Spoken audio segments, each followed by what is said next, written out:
ఈ విధమైన జీవితం వలన నీకేమి ఒరుగుతుందన్న ప్రశ్నకు సమాధానంగా, అసలు ఒక ఉద్దేశం ఉన్నప్పుడే లాభాన్ని పొందాలనే ప్రశ్న ఉదయిస్తుందని నేను అంటాను. కానీ హృదయమే మనది కానప్పుడు ఉద్దేశమన్న ప్రశ్నే తలెత్తదు. అప్పుడు నీవు పొందేదేమిటి? నిజంగా నీకేది చెందుతుందో దానిని మాత్రమే. ఈ జీవితానికి పూర్వం నీకు నిశ్చయంగా ఇంకో జీవితం ఉండేది. దాని ఫలితంగానే నీవు ఈ జీవితంలోకి వచ్చావు. నీ పూర్వ జీవితం నీకు ఇప్పుడు మళ్ళీ కావాలంటే అది అసాధ్యం.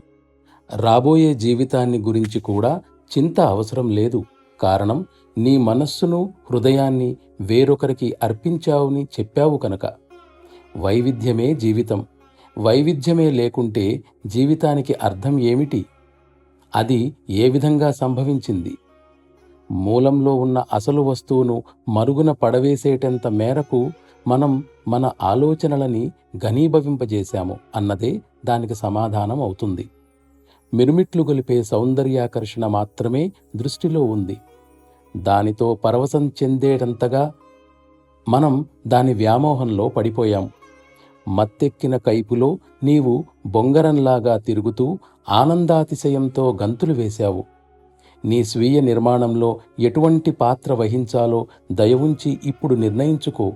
దానికి నీవు మాత్రమే బాధ్యుడవు.